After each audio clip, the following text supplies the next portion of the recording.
Awesome. Hey, everyone. Thank you all for coming through. Really appreciate it. My name's Jordan Thibodeau. I'm here hosting Gad Saad. This talk was brought to you by Talktopia. Go/Talktopia. I have a lot of great talks on there. Tim Ferraris, Ryan Holiday, and whatnot. So if you don't want to miss out a great event, go ahead and subscribe. So Gad Saad is someone who doesn't really need an introduction, but I'm going to do it anyways. So he's a professor of marketing at Concordia University and a research chair in evolutionary behavioral sciences and Darwinian consumption. He also has an amazing YouTube channel, which is called The Godfather. The Sad Truth. The Sad Truth. People call his nickname is The Godfather. Yeah, The Sad Truth.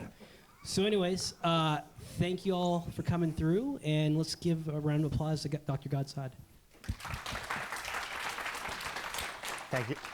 Thank you very much, Jordan. It's a true pleasure and honor for me to be here. I guess my life has gone full circle because my doctorate, which I defended 23 years ago, was actually in an issue of Search, which should be relevant to the top search company in the world. Of course, you do more than that.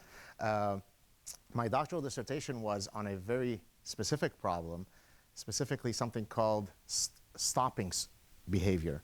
When is it that we've acquired enough information to stop acquiring additional information and commit to a choice, which is a fundamental search problem, right? When you're choosing a mate to marry, of course, there are many more people to sample from in the world, yet we don't, regrettably. When it applies to which political candidate we choose, which car we buy, which person to hire, we don't look at all of the available and relevant information. Instead, we look at enough information until a point when we say, I'm ready to choose Toyota, I'm ready to marry this person, I'm ready to hire this guy. So this was the topic, the cognitive processes of how we stop information search. That was my doctoral dissertation at Cornell. Then I went off, well, actually, so let me tell you how it all started, the evolutionary part of my research career. When I went to Cornell, it was really to study consumer choice as a mathematical modeler. And then I hooked up with the guy who became my doctoral supervisor, who was a mathematical and cognitive psychologist, and he suggested that I go into the behavioral sciences. First semester at Cornell, I had taken a course with this, what did I do? Okay. I had taken a course with this gentleman, Professor Dennis Regan. It was an advanced social psychology course. And about halfway through the course, he assigned, this is in fall 1990, my first semester at Cornell, he assigned this book. Has anybody heard of this book? Has anybody read it? Sorry? Looks? Cheery, yes, exactly. Homicide is a book written by two pioneers of evolutionary psychology, Martin Daly and Margot Wilson, where they offer evolutionary explanations for patterns of criminality, to the extent that there are certain types of crimes that happen in roughly the same way across time, across cultures. There might be some underlying universal processes that explain these crimes. And when I saw the explanatory power of evolutionary psychology in explaining criminality, I had my eureka moment. I knew that I would use that framework to study consumer behavior. Now, I define consumer behavior very broadly. It's not just consuming Coca-Cola and Starbucks, but we consume religion, we consume friendships, pretty much anything you can think of, I could fit it under a consumatory umbrella. And so this is how I started looking at how I could apply biology and evolutionary psychology in particular to study our consumatory nature. And so what I'll do for today's lecture is offer you, hopefully by the end of today's lecture, you'll get a good sense of how we could use Darwinian thinking in studying consumption. Now, as you might imagine in the social sciences, I really straddle both the natural sciences and the social sciences, given the work that I do. Amongst my natural science colleagues, of course, they all say, yes, of course, biology matters. Amongst my social science colleagues, the story is a bit more complicated, because most social scientists, in a sense, define their belongingness to the social sciences club by their abdication of biology, right? According to them, what makes us humans is that we transcend our biology. And so as you might imagine, I've had quite a bit of a rough ride. Now, the reality is that science is an autocorrective process, so without being too gleeful, the better ideas eventually win out. And I think most people now are starting to come around. It's becoming less tenable to say openly that you don't think biology matters when it comes to human affairs. But there are still some, old remnants who refuse to admit that biology matters. Some of the key canards that you typically hear, some of the key objections, there are many more of these. I discussed this, by the way, the book that Jordan kindly got for you guys, The Consuming Instinct. I discuss many of these detractors, but let me just mention a few very briefly. So here's one typical argument you hear. Well, biology is great to explain the behavior of the mosquito and the zebra and the dog, but surely you can't use biology to explain human behavior, right? This is called the human reticence effect, right? The exact same evolutionary principle might apply to every possible species except humans, right? Evolution stops right here. Somehow our brains come through a magical process that's outside of evolution, which of course is ridiculous. Here's a second one. You often hear that. Evolutionary psychology is dangerous because it, quote, justifies and condones reprehensible behavior. So for example, if you explain why child abuse might happen, or why rape happens, or why men and women cheat on one another in an otherwise monogamous union, then somebody will come along in a very irate manner and say, you're using science to condone and justify these behaviors? Of course you're not doing that, right? The oncologist who studies pancreatic cancer is not for cancer, right? He's not justifying cancer. He's studying, honestly, cancer.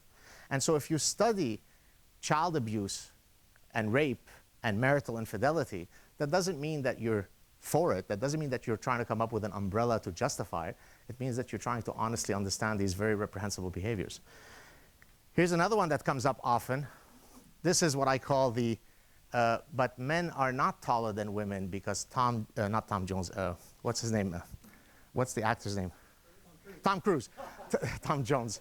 I'm showing my age. Tom Jones was a sex symbol in the 70s. So Tom Cruise is shorter than Katie Holmes, who was his ex-wife. Therefore, aha, it's not true that men are taller than women. The cognitive bias there is that people take a single datum to falsify a statement that holds true at the population level. So if you explain, on average, men prefer to mate with nubile, fertile women more so than postmenopausal women, someone will put up their hand and say, but that's not true because my Uncle Joe is dating an older woman named Linda. Oh, gee, Darwin is dead. We're back to the drawing boards, right? Of course it's not true. But again, that's the cognitive bias that people succumb to. And this one is the one that irritates me the most because it is the one that typically is levied by otherwise sophisticated academics. They say that evolutionary psychology is just a bunch of fanciful post hoc stories that you come up with after the fact. Nothing could be further from the truth, as I will show you in a few slides coming up. This is going to be a bit the technical part of the presentation, and then later I'll give you some sort of sexy practical examples. So the epistemology of evolutionary psychology, or for short, I'll just call it EP. So the method of EP is really comprised of three components. When you're doing evolutionary research, you really are doing these three things. You first have to differentiate, and I'll explain each of these in turn. You have to differentiate between what are called proximate and ultimate scientific explanations. That's a fundamentally important distinction, and I'll talk about this in a second. You build what are called nomological networks of cumulative evidence. Very, very important. Again, I'll explain this. And then you also build what are called consilient trees of knowledge. Consilience basically means unity of knowledge. Physics is more consilient than sociology. Not because physicists are smarter than sociologists, but because physics has organized its knowledge base in a way where there are these organized, coherent trees of knowledge. Sociology hasn't. We can't agree in sociology whether there is such a thing as innate sex differences or not. Okay? So I'll explain each of these in turn. So let's begin with this first one. So here I'm going to discuss this one. The difference between proximate and ultimate explanations. Much of science operates at the proximate level. Most Nobel Prizes that have ever been won have been won at the proximate level. What does proximate mean? Proximate means you're trying to understand the how and what of a phenomenon. How does diabetes work? What are some factors that increase the severity of the symptoms of diabetes? These questions, the how and what, which is where much of science operates, those are proximate questions. Ultimate questions, and by the way, here people think ultimate means superior. It's the ultimate. That's not what it means. Ultimate means the ultimate Darwinian why. Why would the mechanism have evolved to be of that form? So it's not that ultimate explanations are superior to proximate ones, is that you need both levels of explanations to fully understand a phenomenon. So again, you will only study these types of explanations if you come with an evolutionary lens. Now you might say, okay, I'm not really quite following what this is, so let me give you a very concrete example. Take, for example, pregnancy sickness. This is a universal phenomenon that happens throughout time and across cultures. Women at a very predictable point in their gestation will experience pregnancy sickness. The reason why we call it pregnancy sickness rather than morning sickness is because it doesn't only manifest itself in the morning, although typically it does. So we call it more generally pregnancy sickness. Well, what would be a proximate story to tackle when it comes to pregnancy sickness? Well, how do the hormonal fluctuations of a woman affect the severity of her symptoms? That's a proximate question. The ultimate question is, why have women evolved this physiological response? Why is it that women at a very specific point in their gestation actually experience these very, very ugly and unpleasant symptoms? And the answer, from an adaptive evolutionary perspective, is that this is the mechanism to protect the fetus in utero from exposure to pathogens. At a very specific point in the gestation called organogenesis during the first trimester, if the fetus is exposed typically to food pathogens, things that the woman will ingest, consume, that could wreak havoc with the development of the organs. Therefore, evolution has yielded a very elegant adaptive solution. Women tend to be repelled from foods or other sources that have high teratogen values. They'll be attracted to other foods that serve antimicrobial properties. Pickling, right? The typical stereotype of a pregnant woman wanting pickles. Well, pickling has an antimicrobial property, right? Women who experience more pregnancy sickness are less likely to have miscarriages. The outcome of the child is greater if the woman experiences pregnancy sickness. So when a woman goes to her OBGYN and he or she will give her a pill to attenuate those symptoms, from an evolutionary perspective, you're doing the exactly incorrect thing. Now, you might need it because you might have to give a talk that day at Google and you can't run every 3 seconds to throw up. So from that perspective, from that proximate perspective, it makes sense. But from an evolutionary perspective, it doesn't. So here you see the difference between a proximate perspective and an ultimate one.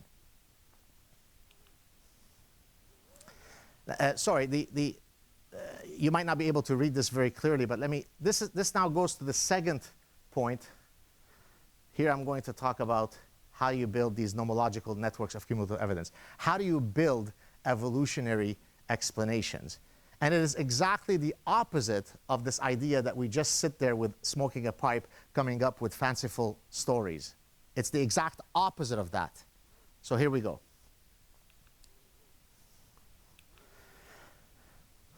So here I'm looking at the biological roots of toy preferences. Are toy preferences innate, biological, or is it, as social scientists tell us, the means by which little boys and little girls learn about their sexist, arbitrary stereotypes, right? From the social scientist perspective, biology has nothing to do with toy preferences. The evidence points very much against that position. So what I've done here is I've built a nomological network. What's a nomological network? It's evidence stemming from many, many different lines of evidence that makes it unassailable that there is an inherent biological root to toy preferences. Okay? So I took a lot of effort to actually build this nomological network. So let's go through it very quickly.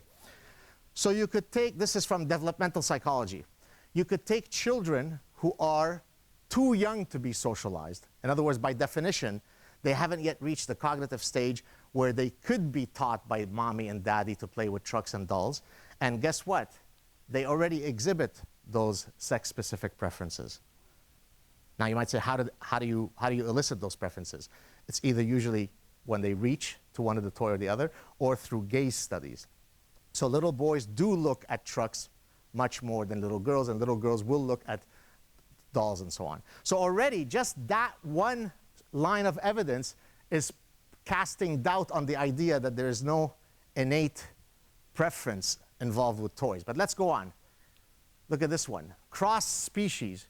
Studies done with vervet monkeys, with rhesus monkeys, and with chimps shows the same sex specificity of toy preferences. That's not looking like it's all due to arbitrary sexist stereotypes from the patriarchy. Let's go on. Clinical endocrinology. Girls who are afflicted with congenital adrenal hyperplasia, this is an endocrinological disorder that masculinizes morphological features, that masculinizes behaviors. So little girls who suffer from congenital adrenal hyperplasia, what do you think happens to their toy preferences? They become a lot more similar to boys. It's not looking like it's all due to random socialization, does it? Let's keep going if you're not convinced. Cross-cultural study. Sweden, by the way, are there any Swedes here? No?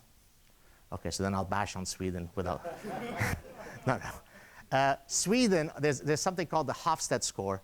Hofstede was a cross-cultural psychologist who scored countries along different cultural values.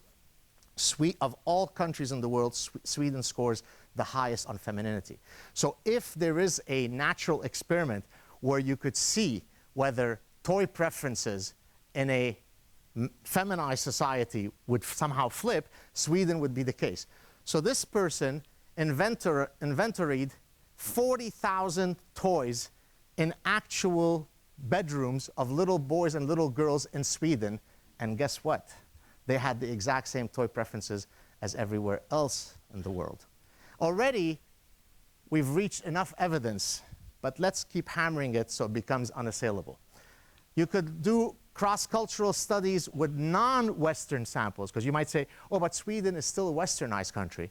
So you could go to cultures in Sahara and in North African region that have absolutely no Venn diagram interactions on many of these cultural values, and yet the sex specificity of toys is exactly the same. Let's keep going. You could look at classics, meaning ancient Greece, and you could look at funerary art and tombstones. What is the art that's depicted? Little boys are depicted with the typical sex-specific toys, and little girls with the typical sex-specific toys. It's not looking like it's due to the patriarchy, is it? Pediatric endocrinology, you could take urine samples from little boys and little girls starting at age 7 days until 6 months, and you show that the more testosterone you have, that will affect your toy preferences. I won't go through all of them. I mean, I guess I missed one or two, but you get the general idea. By building these nomological networks of cumulative evidence stemming from completely different fields, you then build an evolutionary argument. This doesn't look like it's just random, just so storytelling, does it? Let's keep going. Here's another example. This one is a bit more controversial because we're talking about mating preferences. Men have an evolved preference for the hourglass figure in women. My goodness, that's very sexist to say. No, it's not. Women, by the way, have very clear morphological preferences in the types of men they prefer. For a sexually reproducing species, you would expect that the two sexes would have evolved preferences. It's called sexual selection, one of the fundamental mechanisms of evolution. So let's see whether we can build an adaptive evolutionary argument to explain this reality, all right? Well, it turns out that the hourglass figure medically has been shown to be a reliable cue of fertility and health. So we're not just building these evolutionary arguments, while taking acid, right? There's actually epidemiological studies that demonstrate that if you have an hourglass figure, you're more likely to be fertile. You're more likely to be healthy. And so it doesn't take much of an evolutionist to understand why there'd be selection pressures for men to prefer women who have the body shape of Beyonce more so than a male Olympic swimmer. Okay? Let's keep going. This actually, one of these cited studies comes from me. Let me tell you the background to it. A few years ago, one of my undergraduate students had finished his course with me and then came to me at the end of the course and said, hey, I'd like to hang out with you, Professor Saad, and maybe serve as your research assistant on some project. I said to him, at the time I didn't have any research funds. I didn't have my chaired professorship yet. I said, well, I don't have any immediate money to give you. So he goes, well, it doesn't matter. I'll do it pro bono. Just give me a project. I just want to hang out and learn from you. So I thought about what project to give him, and I contacted him. I said, all right, I think I got a project for you. How would you like to surf porn sites for a couple of weeks? To which he answered, I love you, Professor Saad. What did I ask him to do? I wanted to see, speaking of search engines, the internet allows us to really get access to cross-cultural data very quickly.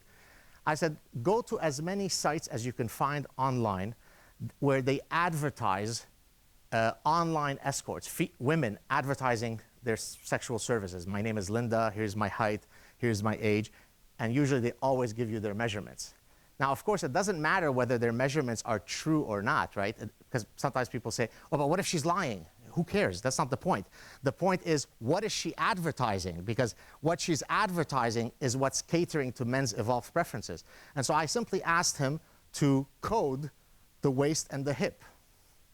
And by the way, in case you want to know later if you want to take the measurements, women, the preferred waist to hip on a woman is 0.7. On a man, in other words, what women like in a man, it's 0.9. Okay? So 0.7 is that marker, while the average across 48 countries that couldn't be any more different than one another was 0.72, exactly within what you would expect. Okay, let's keep going. Here is the hourglass across 286 Egyptian, African, Greco-Roman, and Indian sculptures spanning several thousand years. And also looking at Jomon figurines, 155 prehistoric figurines. Guess what? The hourglass figure comes out across all those cultures. It doesn't seem like it's due to the pervasive patriarchy as shown in Cosmopolitan magazine. Let's keep going. I won't go through all of these because you get the point. This one is the real killer. You ready for this?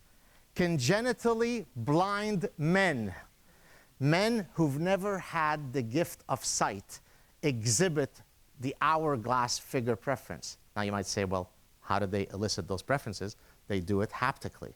They give different mannequins. The congenitally blind men, check them out, and then they choose the one that's the hourglass. That doesn't suggest that it's due to media images. Those guys have never seen media images. So again, I won't go through all of these, but systematically, by coming up with data sources from completely different fields, you end up building an unassailable argument. By the way, none other than the great Charles Darwin himself had precisely done that. Now, he didn't call it nomological networks of cumulative evidence. This is a term that came in later. For those of you who are interested, you could check out a paper by Schmidt and Pilcher that have done this. But when he did Origin of Species, when he wrote Origin of Species, the book that introduces the idea of natural selection, that's exactly what he did. He came up with years of observations coming from many, many different fields, which when put together makes his natural selection idea seem unassailable. So contrary to what most people who don't understand evolutionary psychology argue, which is, oh, we just come up with fanciful stories, it's the exact opposite. The evidentiary threshold that we set before we decide that something is an adaptation is actually much higher than the rest of the sciences. All right, let's keep going. So this is exactly what this curve is showing. Here's the threshold that you'd like to reach in support of your hypothesis. Here's the threshold that you'd like to reach to refute your hypothesis. And basically, each of those squares that I showed you earlier is systematically leading us up to that threshold. Okay? All right. So now, that was sort of the more technical part of the chat. Now let's kind of give you some breathing room. Are consumers born or made? You often will hear this, is it nature or nurture? That's actually a false dichotomy. And the example I like to use is the cake metaphor. If you look here, each of these are ingredients that constitute elements of baking a cake. Then I bake the cake. If I now tell you here, please point to the sugar, please point to the eggs, you can't. It's an inextricable mix of all of it. That's what humans are. For most relevant phenomena, we are an inextricable mix of our nature and our nurture. That's called the interactionist viewpoint. Our genes interact with the environment. So it's not only the environment, as many social scientists think, and no serious evolutionist thinks that the environment doesn't matter. But what we do say is you have to take biology into account. Now, of course, in my work, what I do is I introduce biology to the business school, right? If anybody here has an MBA, you undoubtedly obtained your MBA without ever hearing the word biology mentioned. That's crazy, because our hormones affect the investment decisions that we make. If we're situationally hungry or not, we decide to make decision A or B, right? So all sorts of very basic physiological realities affect the decisions that we make, whether we're employers, employees, consumers, managers. And so what I try to do is systematically introduce evolutionary theory into the business school. I'll skip this part because it might take a bit to cover.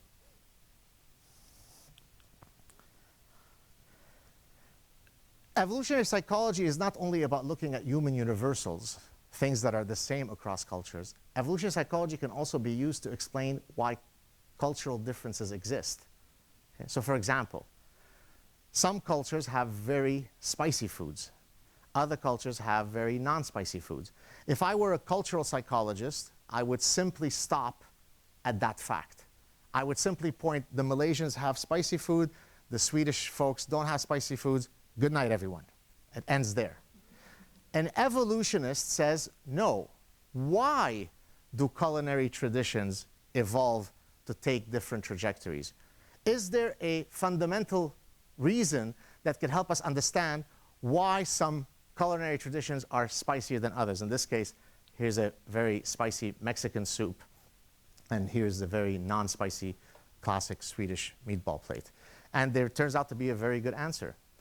If you map the spiciness of a cuisine against pathogenic density across different environments, the data couldn't be more perfect.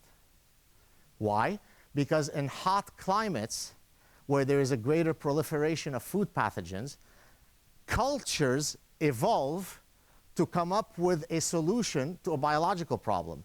Therefore, spices, pickling, smoking, salting are all cultural adaptations to a basic biological problem. So culture doesn't exist outside the boundaries of biology. Cultures exist because of biology. Nothing is outside of biology. Okay?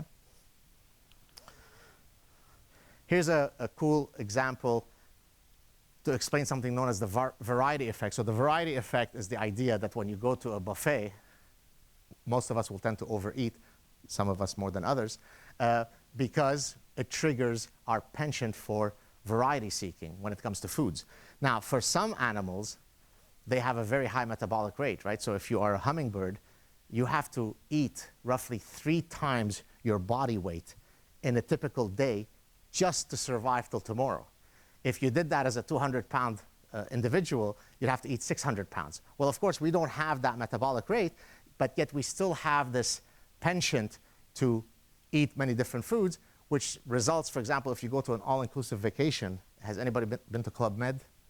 Anybody? On average, it's, I think, 5 pounds a week. So if you go for 2 weeks, you're coming, I don't care how much exercise you do, while you're there, you're putting on roughly about 10 pounds. Because at an all-inclusive resort, it's almost impossible for you to not succumb to the pull of sampling way more foods than you otherwise would. And so here's two cool examples. These are such simple studies, but yet they explain something so profound. Take M&Ms that are one colored or multicolored.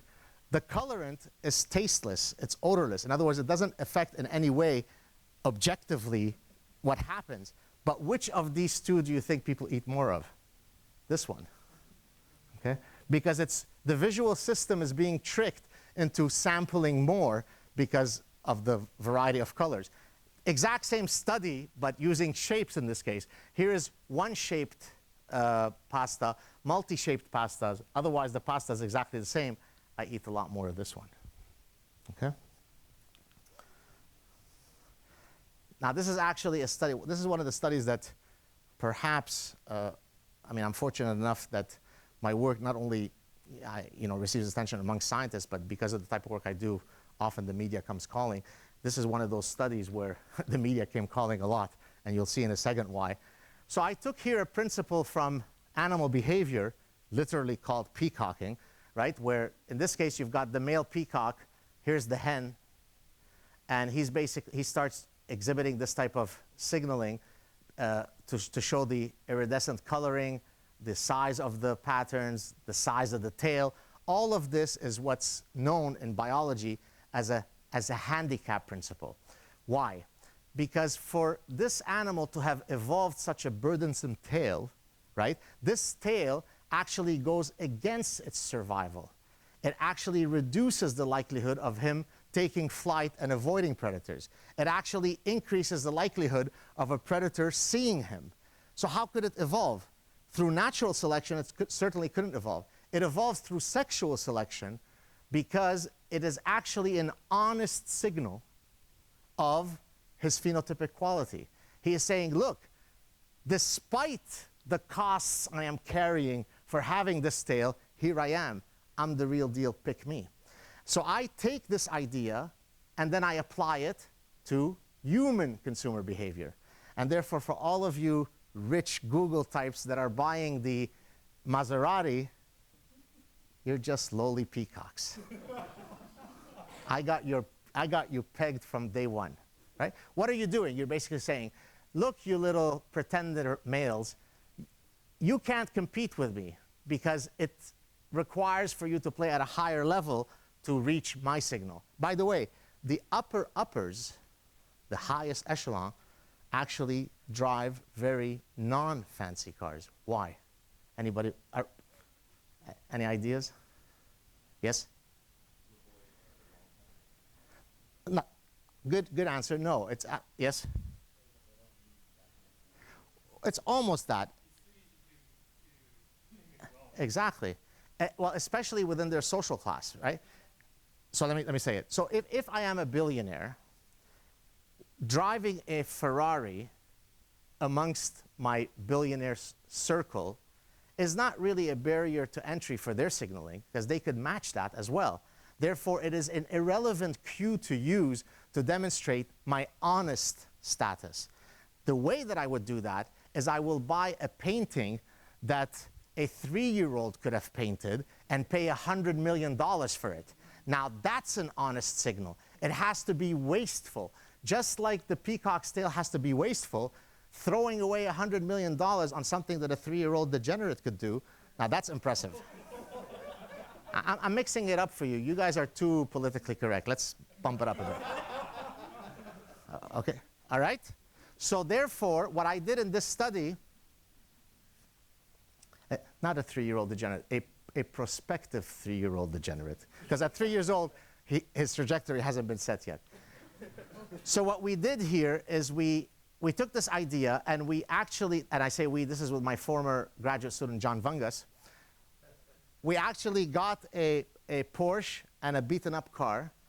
This wasn't imagine you're driving a Porsche. We actually rented a Porsche. And I always tell people, try to get a granting agency to give you money because you write, oh, we're going to rent a Porsche for the weekend for scientific purposes. Well, we did. And what we did for this study is after they drove these two cars, we took salivary assays to measure, what do you think? testosterone. And what do you think happens? You put a young male in this car, and his endocrinological system explodes, right? Now, in retrospect, you all say, yeah, of course that makes sense. But guess what? Nobody in the business school is looking at things like that. Somehow hormones magically cease to be relevant when you enter the business world. It doesn't. It's an indelible part of who we are. Let's go on. This is not my study. This is from some British psychologists, but along the same lines in terms of the status of a car. You take the exact same car guy, you put him in a Ford Fiesta or in a Bentley. You take the same girl, you do the same thing, and you do opposite sex ratings. So for this guy, you ask women to rate just how attractive he is. It's not how attractive as a mate, which is a multi-attribute. Just how physically, well, obviously his physical looks don't magically change if he's in a Bentley or not. Apparently they do if you're a woman. This guy is gorgeous. This guy is a degenerate. But for men, this didn't matter. In other words, men did not evaluate the physical attractiveness of a woman as a function of which status symbol she was associated with. Now, I could guarantee you that I could run this study in 50 countries of your choosing, and we will exactly replicate this finding. We will replicate exactly this finding because the underlying phenomenon behind this finding is rooted in evolutionary psychology. It's not as though in Bolivia and in Nigeria and in Japan, this finding would be different. All right? Same thing done with a guy being shown next to a shady apartment or a fancy apartment, and a woman, same thing. This guy is gorgeous, this guy is not. Men couldn't give a damn where the girl was shown. Okay? So you could do this with 1 million different products and you'll get the exact same phenomenon. This is a study that we're currently, this is myself with one of my former doctoral students, Tripat Gill. We've collected more data since, so this could be probably updated to 2015 maybe. Here's what we did here. We created ostensibly an online dating profile. Here's the guy. Here's stuff about me. Here's my favorite possession. The only thing we changed is his favorite possession. He either has a red Kia, no disrespect to any Kias, any Kia owners, or he's got this Porsche. And then we asked people to rate this guy. Now let me give you the background to how I got the idea to run this study. There was a famous study done in psychology where they brought a guy into a room and introduced him by ascribing different academic statuses to him. Here is Joe Smith, he's a lecturer. Here's Joe Smith, he's an associate professor. Here's Joe Smith, right? And then when he left, they would ask the people to tell their perception of his height. Well, it turns out that with academic status, you grow taller. That's why I told my wife, don't worry, you're not married to a short guy, you're married to an NBA star. Because the reality is that your perceptual system gets tricked by this status cue. And so what happened here? This guy was judged as taller. There was what we called a status elongation effect. He became taller, but only in the eyes of whom? Women. What do you think men rated the guy? Shorter. Which again speaks to the psychology of intrasexual rivalry, right? Both men and women derogate same-sex partners in a way that is perfectly consistent with evolutionary principles. In this case, I am threatened by a guy who may have higher status than me, so I denigrate him. How do I denigrate him? Oh, well, he's driving a Porsche, he must be a little short runt, right? And so again, you see how all of this psychology is playing into these basic evolutionary principles. Very, very quickly, let me do a few more of these car studies. This is a study that was done a long time ago. It might seem dated, but it's actually very powerful, especially in California, where, especially in a place like the Bay Area here, where a lot of people drive fancy cars. So here's what they did in this study. At a red light, this was a field experiment. At a red light, they actually put, this is the experimenters, either, it wasn't these cars, this was done 1968, so I just chose a fancy car versus a non-fancy car. And they simply looked at how long it took a person who was, wait, this person doesn't know that they're going to be in an experiment.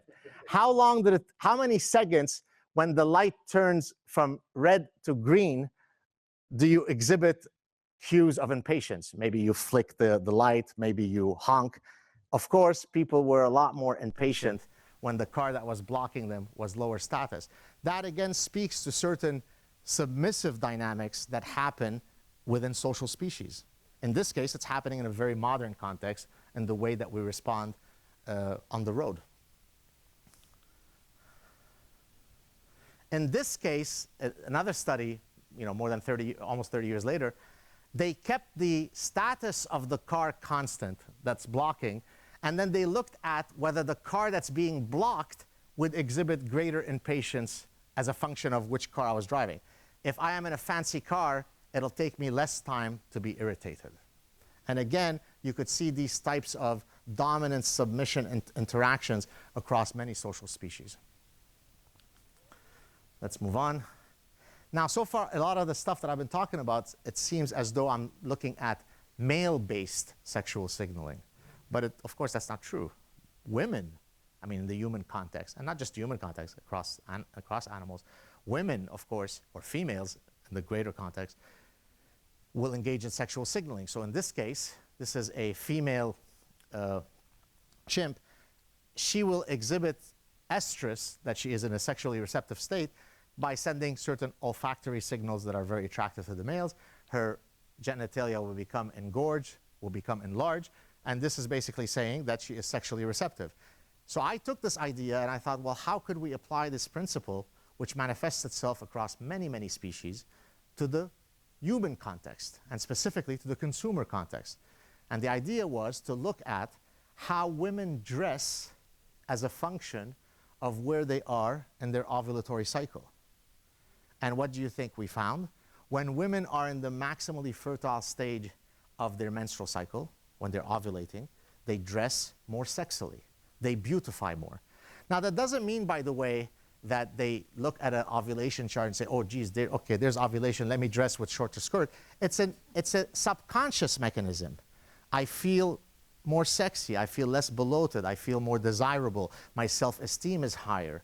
And so all of these mechanisms ensure that a woman is more likely to advertise herself in the mating market when, evolutionarily speaking, it makes more sense to do so. Now, these studies are unassailable because they're looking at very basic physiological, hormonal, biological facts. That's why I very carefully selected to do these studies, because it makes it a lot more difficult for my social science colleagues to say, oh yeah, but this is just due to learning. This is just due to culture. Because they're so basic in their physiological genesis. Let's keep going. Switching gears, at the end of a successful mating encounter, you might have a child, and so this is kind of the segue to this. Here's a study that was done in Mexico, in the Yucatan region, where when a baby was born, people would say, oh my God, he looks so much like the father. Even though objectively, that's absolutely untrue. It's absolutely untrue in that the morphological feature of a newborn haven't yet sufficiently formed for you to be able to objectively say he looks more like the dad or he looks more like the mom. So something's going on. Not only do people say, my God, he looks so much like his father, but which side of the family is more likely to say it? The mother's side. Because the mother's side, from an evolutionary perspective, wants to send the very clear signal to the father that don't worry, this is your child. So before we had DNA paternity tests, and before we had the Maury Povich show, where every second episode is exactly that, we had to come up with a cultural mechanism to assure paternity certainty. And the way we do that is by fakely stating, my God, he looks exactly like you. And by the way, if you're wondering why these two gorgeous, stunning kids are so gorgeous, that's because those are my children. This is Luna when she was very young, and this is Lior. They're now a bit older. They're in Southern California waiting for me to go to the beach. I came from the beach to come to Google and speak. Now, I want to tell you a little fun story. I've mentioned this story before, but I always love repeating it because it demonstrates the power of evolutionary thinking and understanding our daily lives. This is the actual these are the actual images, the first images of Luna in utero. So for those of you who are parents, you know that when the mother goes the first time to the OBGYN, usually you get those images. Most people are very happy and proud. They celebrate this. They'll put it up on the fridge. We were no different. We put up this image. And one day, my mother-in-law comes over to our house, looks at, some people are laughing because they know where I'm going with this. She looks at it, she goes, "Oh my God, Gad, the baby looks exactly like you." So I made my daughter famous because this was the first case in science where the maternal side of the family was trying to assure a father of paternity certainty in utero. So I said, should I be worried that you're trying so hard to convince me that your daughter didn't go behind the bushes on me? So anyway, she looks at me, she goes, "Oh, enough with your bullshit science stuff. Look at that. She looks exactly like you." Oh, actually, she didn't know she because we didn't know what sex it was. It looks exactly like you. Here's a study that was actually just accepted for publication. This is Sigal Tiferet, this is myself and two other young folks who helped us out. This is actually the photo of my parents when they got married in 1950. They're still both alive. This was a study where we looked at, this is going to speak about paternity certainty. So you might say, how do you apply this in consumer behavior? Watch. The data here is from Israeli weddings, where this author, along with these guys, then they asked me to come in on the paper to help with the evolutionary story. This paper, by the way, is the longest, most circuitous paper that I've ever had in my scientific career before it being accepted for publication. We've worked on this paper, I think, for more than 5 years through the peer review process. That's how long it took to get this paper through, for reasons related to people's antipathy towards biological-based thinking. So let me explain to you what we did in this paper. We had data from 30 actual Israeli weddings, Excel sheets, where every person who attended the wedding, we had how much money they gave. So in other words, in the Israeli context, you don't give toasters and other appliances, you just give money. So Uncle Mordechai, $180, Aunt Hannah, $200. And so we had all this data, and so we tested two things. One of them is pretty obvious for you to guess. The other one is not so obvious. The first thing we looked at is the size of the wedding gift as a function of the genetic relatedness between the giver and the bride and groom. And what do you think happens? The greater the genetic relatedness, the larger the gift. In other words, people modulate their investment in others as a function of the genetic lineage. Now, you might say, well, I could have probably predicted this without being a fancy evolutionary scientist. The second hypothesis, you couldn't. Here it goes.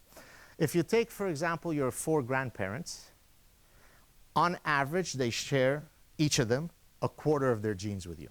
In other words, the genetic relatedness is 25%. If you stop the story there, they're all equally vested in you. But there's a second element to the story. It's not just genetic relatedness, it's genetic assuredness. How assured are you of a genetic lineage? Well, your maternal grandmother is assured of her lineage. There is no such thing as maternity uncertainty. Your paternal grandfather has 2 generations of paternity uncertainty. Therefore, we expect the maternal grandmother to invest the most, the paternal grandfather to invest the least, and the 2 other grandparents in the middle. So we took this, what's the fancy term is differential solicitude. We took this idea and applied it in the following way. Does the matrilineal side of the bride and groom give larger gifts than the patrilineal side? And the answer is yes. This is the one for matrilineal. This is the one for patrilineal.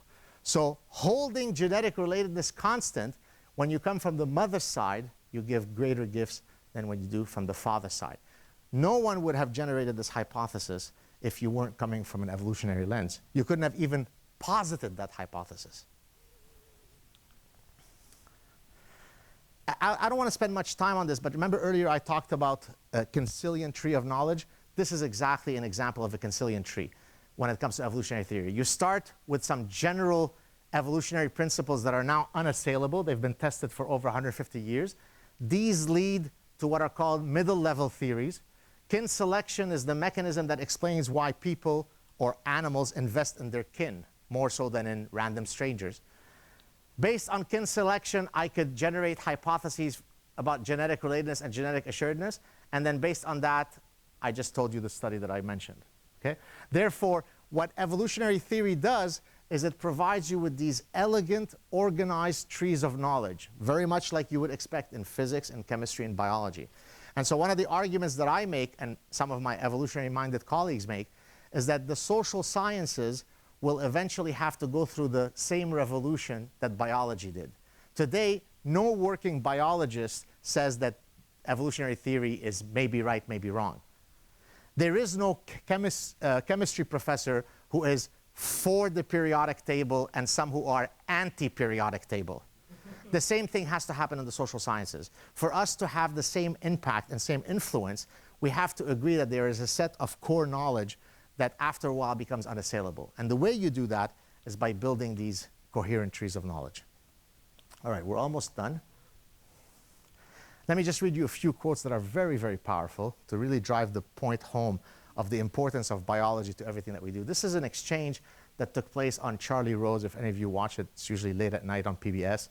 He brings all sorts of guests and they get into a really fun conversation. This is E.O. Wilson, who's a very famous Harvard entomologist, still alive, one of the biggest scientists of the 20th century. This is James Watson, the co-discoverer of the helix structure of double helix structure of DNA, Nobel Prize winner, and they're talking to each other.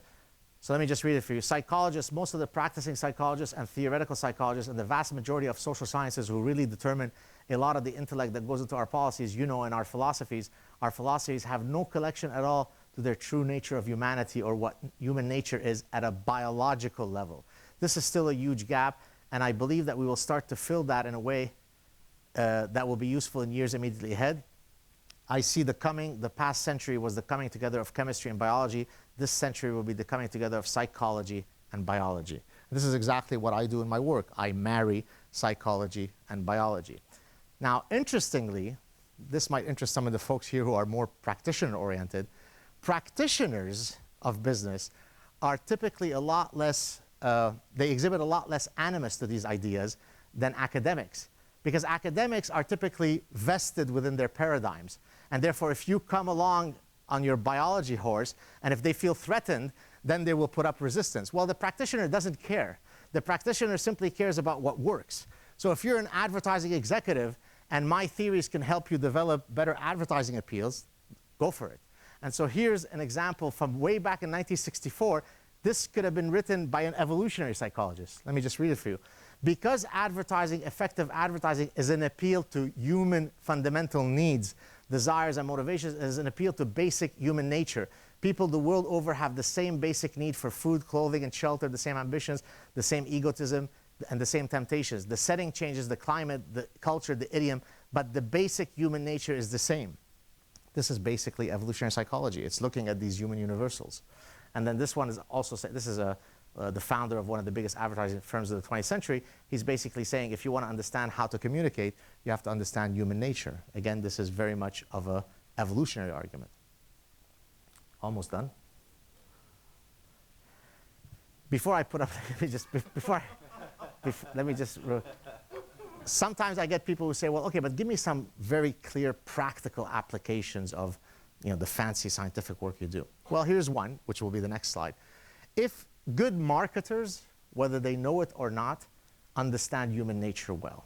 If you develop products that are contrary to some basic principle from human nature, the product will fail, right? So for example, McDonald's works well not so much because it gets celebrity endorsers to support it, but it's because it offers you a product that my evolved gustatory preferences expect. Give me fatty, tasty foods. Well, it's not difficult to teach most children around the world to like that product. Because again, as I said, our taste buds have evolved to like that because of the environment of caloric scarcity and caloric uncertainty that we've evolved in. So here's an example that speaks to this idea. Romance novels are almost exclusively read around the world only by women. There is no culture, and if you could find that culture, send me an email, I'll make you famous. You won't find it because it doesn't exist. There is no culture where men are the predominant consumers of romance novels. Now, you might say, okay, so what? Well, if you want to understand female sexuality, study the archetype of the male hero in romance novels. It is the exact same guy. It's a cut and paste job. Irrespective of which country, and very different countries. It could be Pakistan, it could be Lebanon, it could be Bolivia, it could be Japan. The male hero is the exact same guy. He's tall, he's a prince and a neurosurgeon. He wrangles alligators on his six-pack. He's reckless in his risk-taking, but he could only be tamed by the love of this one good woman. Boom, I just read for you every single romance novel. Not surprisingly, every single cover, the guy looks exactly the same. He never looks like this guy. Is this some VP at Google? I shall never be invited again here. Okay, right? So this is not because there is a conspiracy to promulgate unrealistic images of masculinity. It's because marketers understand what, in this case, appeals to women's evolved fantasies, and they provide a product that is consistent with that. There was a company, I don't remember what it was called, that tried to move away from that. They wanted to create a new line of romance novels that broke the shackles of this. Guess what happened to that company? It died. It died because it had an erroneous view of human nature. It thought that human nature is infinitely malleable when human nature is constrained by biology. So I'm almost done. I think maybe 2 more slides. This quote right here, I've always joked that if I ever wrote an autobiography of my scientific life, it would consist of 1 page, basically this quote. Why? Because this quote perfectly captures what I have faced in my scientific career. This is J.B.S. Haldane, who was a very famous evolutionary geneticist and also a guy kind of like Mark Twain. He had this beautiful ability with words, great quips. He said when scientists go through a new radical scientific idea, they go through 4 stages of acceptance. When they first hear about it, this is worthless nonsense, this is garbage. In my case, you're applying biology to consumer behavior, what kind of heretic are you? You're a moron. Okay? Stage 2, as the evidence starts coming in, well, this is interesting, but it's a perverse point of view, right? Stage 3, this is true, but who cares? Quite unimportant. Stage 4, when the paradigmatic wall breaks, oh, I always said so. I've always loved your work, Dr. Saad, right? I still have emails, and I say this with all due modesty. I still have emails from guys who had written to me when they were at stage 1, but they don't know that I've kept that email. Now they're writing to me at stage 4, will you do us the honor? But I thought I was a bullshitter who applied biology, right? Well, because that's how science works. It's an autocorrective process. Hopefully the good ideas eventually win out. And we're almost done. Last slide. The very famous Dobzhansky famously stated, nothing in biology makes sense except in the light of evolution. And if you walk away with nothing other than this one quote, I slightly tweak this to say, nothing in consumer behavior or in business makes sense except in the light of evolution. Here are some of my books. Thank you very much for your patience.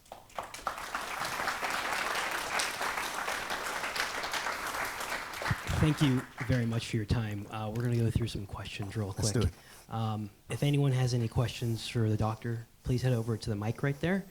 If not, I'm going to jump on the dory, and we're going to go from there.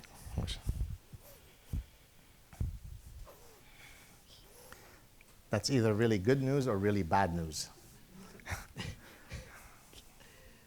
Oh, I got one for you. Can Okay. you talk about what male lions and step parents have in common when it comes to children? Oh, very good, yes. I guess you saw my latest Joe Rogan appearance. Is that what you saw? No, from Okay. the book. From the book, okay. Yeah. So what Jordan is talking about is the following idea. When you have a pride of lions, usually there is 1, 2, 3 dominant males that really rule the pride. And there'll be these bands of young males who are now looking to have their own pride, who will consistently test these dominant males.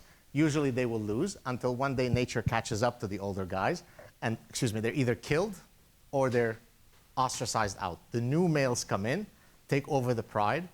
What's the first thing they do? They kill all the cubs. They kill all the cubs because for a species that is going to engage in substantial parental investment, none more so, by the way, than human males across animals, from a male perspective, it makes no sense for me to invest in the genetic package of other males. Therefore, I kill them. And that will lead females into coming into estrus. Now, I've joked that that's how you get a female lion into the mood. You kill her cubs in the way that in the human case, we play Barry White music. Some idiot on my comments wrote, that's not how it works. He actually literally took my words as literally true, that's how you... Of course, that's not the mechanism, right? The mechanism is different, but it is really what happens. You kill her cubs, she comes into estrus. Now, how do you link that to the human context? Remember the first book that I mentioned at the start of the talk, Homicide? The book that sort of led me on my epiphany to apply evolutionary psychology to consumer behavior? Well, in that book, they talk about how the #1 predictor of having child abuse in a home, by a factor of 100 times greater than anything else, is if there's a step-parent in the house. And this has now become known colloquially in science as the Cinderella effect. Because Cinderella, the story of Cinderella is, there is the evil stepmother who loves her biological children, but is differentially nasty to her stepdaughter. And so again here, this is an example where people get upset, because then somebody will raise their hand, well, this is bullshit. I was raised by a stepfather, and he's lovely. Well, nobody cares about your personal example. It's at the aggregate, right? Okay? Smoking causes cancer, but your Uncle Joe smoked, and he lived to be 100. It doesn't matter, right? But again, people have this visceral response against it. But that's an example of how you apply a behavior in lion context to the human context. Let's have a seat over here. Okay, We'll sure. take the live question. Oh, yeah. With the example of the Porsche, Yeah. like, it's an expensive item, and it sounds really cool. Like, that's kind of like I guess, more of a complex, like, there's like a cultural or some sort of higher level recognition there. So, like, but it evokes, like, a primitive kind of response. So, like, is there any research into that or anything, like, you've heard about that? Like, I'm not sure I follow the question. So can you rephrase it? Yeah, like a Porsche, like we know a Porsche is an expensive, like, Right. kind of like sexy, like, object, and having one increases status, but like the recognition that a Porsche is expensive and it sounds really cool and stuff like that, that's like requires, it's a higher Right. level processing. So like how does our biological Right. things get? So the underlying mechanism is, of course, not Porsche related, right? In other words, it's in the current cultural context that status has become associated with a Porsche, that's what we get. In other cultures, it might be the number of cattle head that I own. In another culture, it might be whether I'm a famous painter, right? Picasso was a profoundly unattractive male by any measure. He was short, he was bald, he was overweight, he was not particularly attractive in any way. Yet he had an extremely long lineup of women who were more than happy to mate with him, very beautiful women, because he was Picasso. So the underlying phenomenon is it's not as though we have genes for Porsches, right? Any more than we have genes for pornography. It's that these modern day products tickle evolutionary principles that exist in us. Does that make sense? We'll do the next live question. Yeah. So as an individual and consumer, how does one use this knowledge to, protect oneself from, stepmothers and advertisers and, mother-in-laws and things like that? Well, I mean, it's a broad question. I think to use a cliche, knowledge is power. So to the extent that each of us has a key, in this case, evolutionary psychology, to help us understand human behavior, then it's a very powerful thing to have. I will get students who took my course 10 years earlier who will write to me and say, hi, Professor Saad, I remember the lecture where you talked about the evolutionary roots of romantic jealousy, and I'm currently having such and such fight with my wife because of such a, and it perfectly matches what you were. So in other words, it's not as though there is a prescription for every syllable that I utter to a specific practical application, but rather having that knowledge allows us to better understand everything. It allows us to understand group dynamics at Google and why I'm going to fight for the corner office because it serves as a status symbol. So in other words, I'm giving you a universal key for understanding human nature. Thanks. Cheers. First of all, thank you so much for giving this talk. It was very interesting. Thank you. I want to ask you about one of the studies that you talked about, the wedding gifts. Yes. My question is, how do you come from the data that you collected? How do you come to a certain conclusion? For example, in Lebanon, I grew up there. If my granddaughter were to get married, I would, my granddaughter is more valuable to the family. So typically, families give more gifts to the female that's getting married than the guy. That might be a reason. There might be like other reasons. How do you come to the conclusion that it's an evolutionary thing, right, not something else? So several ways to answer that. One is that, as is the case in all science, you have to rule out alternate explanations. If you can't rule out an alternate explanation, then your data is not as convincing as it otherwise could be. But I also showed you how we build these nomological networks. These nomological networks, not one of the boxes is enough to convince you, but once I show you the 8 boxes, it becomes difficult for you to argue against my position. So that's how you do it in evolutionary theory. You accumulate evidence stemming from many, many different regions, many different lines of evidence, that it makes it impossible for you to generate an alternative explanation to explain the phenomenon. Thank you. Thank you so much for coming today. It's Thank you. been amazing to hear your presentation live and not just on a podcast. Thank you. Second, my question is, through the lens of evolutionary biology, what is your perspective on people that choose to use a plural pronoun, such as they or them, since evolutionary speaking, you're Sure. either born female or male? Right. So I recently gave for those of you who are not familiar with the question that was just posed, this is really sort of a big issue in Canada right now because there's a bill that was just tabled and passed called Bill C-16, which incorporates gender identity and gender expression as part of the rubric of hate crimes. So in other words, if you do or say or not do something that could be construed as hateful towards, say, the transgendered, then you could be liable to a hate crime. And to the context of your specific question of gender pronouns, a good friend of mine and a colleague by the name of Jordan Peterson got into a lot of hot waters because he said, and he's a very accomplished scientist, he's a tenured professor at the University of Toronto in psychology. He said, you cannot force me, the government can't force me, cannot compel me to use specific pronouns like gzir and gze and so on. So I appeared in front of the Canadian Senate and I testified regarding that issue. My position is there's a huge panoply of personhoods. Transgendered people exist, the non-gendered exist, the non-binary exist. We should honor everyone. We should treat everybody equal under the law. That doesn't mean, though, that I have to celebrate your personhood by you compelling me to come up with pronouns that are nonsensical. So my personal position is that we're treading on dangerous waters with this bill.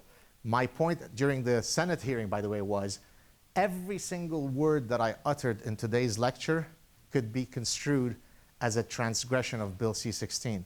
Because when I'm talking, for example, about innate sex differences, someone could raise their hand and say, never in your course did you mention the transgendered or the non-gendered or the non-binary, and that marginalizes me. So literally, evolutionary biology and evolutionary psychology could become transgressive of this bill.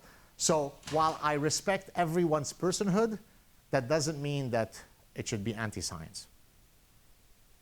Thank you. You have a seat if you want. It's hard for me to sit on this. I feel as though like I've got this, you've got nothing. No, it's Now it's forever on Google. There you go. It's because I'm sucking it in, actually. Yes. So, your book is critical of religion, and what are the positive psychological aspects of religion? Yes, great question. So in chapter 8 of my book, for those of you who took a copy, the book is the chapter is titled "Marketing Hope by Selling Lies." So that might give you a general summary of what I think of religion. It's very hard to eradicate religion because ultimately we are the only being that we're aware of that is aware of its mortality. And to the extent that we suffer from this existential angst, our only solution to it is to subscribe to some religious narrative, because all religious narratives ultimately offer you a solution, quote, to this problem. But here I'm torn, because on the one hand, I appreciate the fact that religion has some functional benefits, but on the other hand, if you truly wish to pursue truth, then maybe believing in wrong ideas, even though they feel good, might not be a good thing to do. So I guess my thinking is few people have the testicular fortitude to be non-believers, because it's a lot easier to be a believer. What's the most exciting frontier of evolutionary psychology for you? Oh, great question. I think it is to apply the principles of evolutionary psychology in practical fields. So for example, in my case, I apply it in consumer behavior and business. Now there is the application of evolutionary theory in medicine. Now you might think, oh, but hasn't that been done already? No. Most physicians will never hear the word evolution ever uttered, because they work at the proximate level. My good colleague, who was, by the way, a guest on my show, Randy Nesse, one of the pioneers of evolutionary medicine, is now trying to make it part of the curriculum of medical school that physicians, future physicians, be trained in evolutionary theory, because there are insights that come from evolutionary principles that you would typically not have access to if you didn't have that lens. There's a field now called evolutionary law, where you apply principles from evolutionary theory to understand whether legal codes are consistent with human nature or not.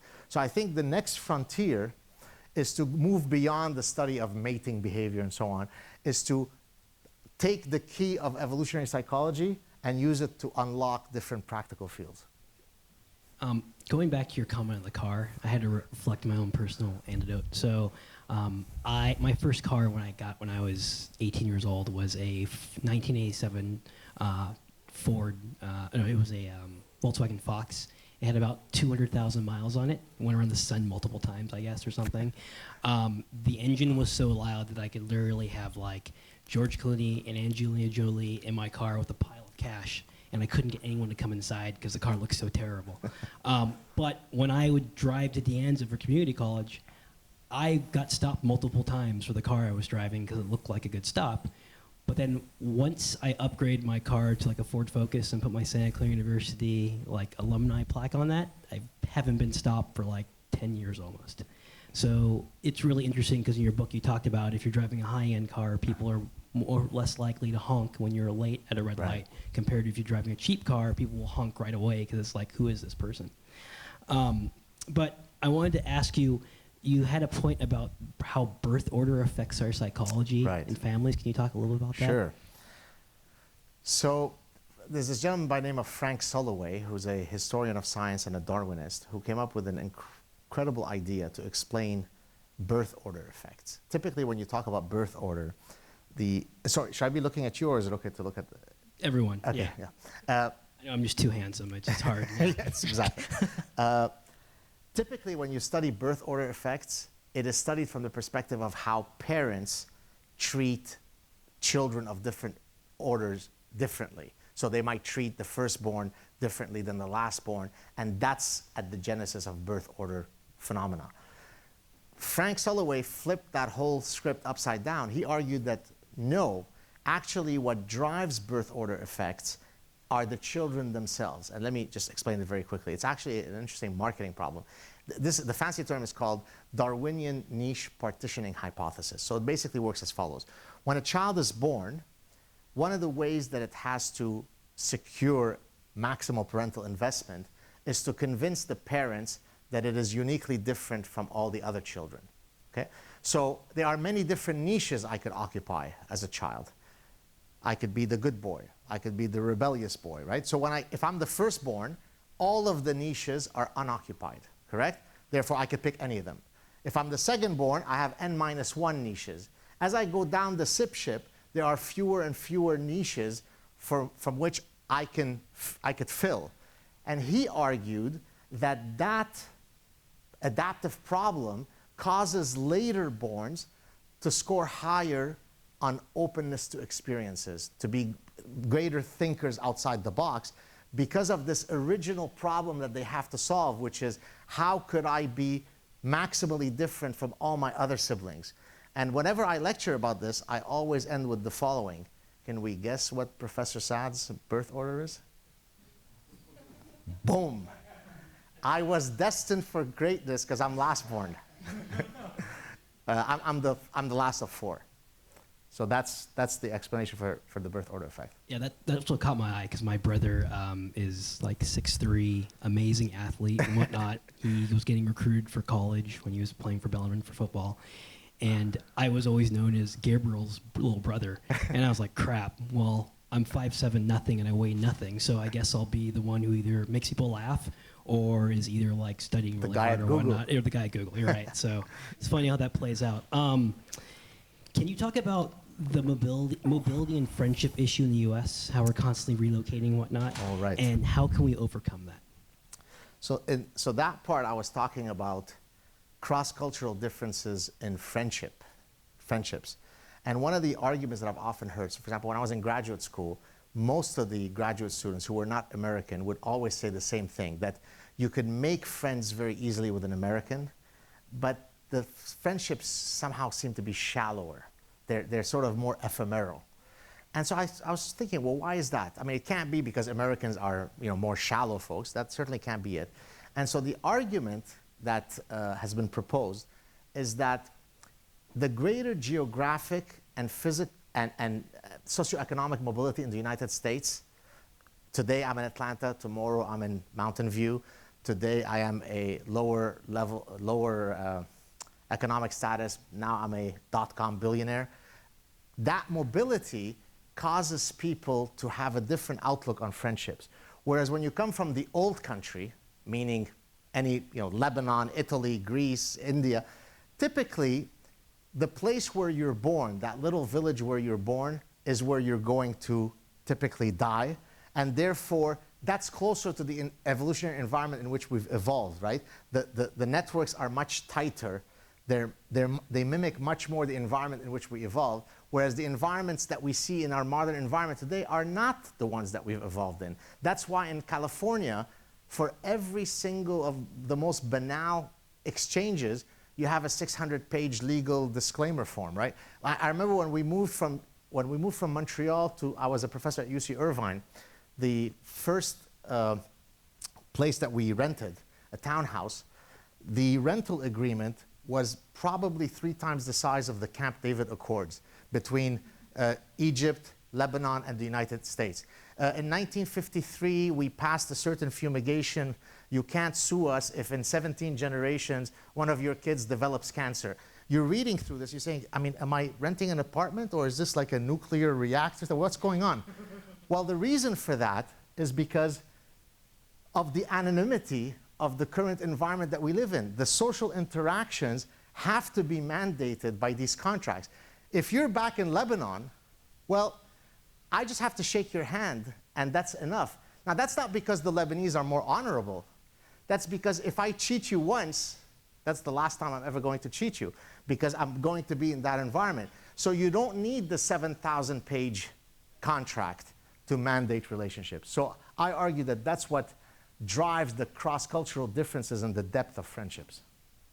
And for last question, there seems to be a push against dissension in academia. Can you talk about that? Is this a recent development? Of what was the first part? There seems to be a push against dissension in academia. Yes. Is this a recent development, or is this something that's been going on since the beginning of the university Right. system? Well, it's certainly gotten worse over the past 30, 40 years. And so for those of you who follow my work, I mean, I really have two hats. I both have the hat of, an academic who publishes in journals and so on, but I also weigh in on many of these issues, the political correctness, the trigger warnings, the microaggressions, and so on, that are taking place at the university that is making it very difficult to have interesting debates about controversial topics because everybody is afraid that they might offend somebody. And actually, the topic of my next book, which I'm currently working on, is the tentative title is Death of the West by a Thousand Cuts. I go into what has led us down this quagmire. So no, I don't think it's a recent thing. I think it's taken about 40 years of horrifying faux intellectualism to lead us to the place where we are at. And some of these movements, in case some of you want to know, postmodernism, everything is relative, there are no objective truths, cultural and moral relativism, identity politics, intersectionality, radical feminism, each of these movements are perfect anti-science, anti-reason positions. Put them all together, you get a cocktail, you get a melange of utter nonsense that has led us to where we are.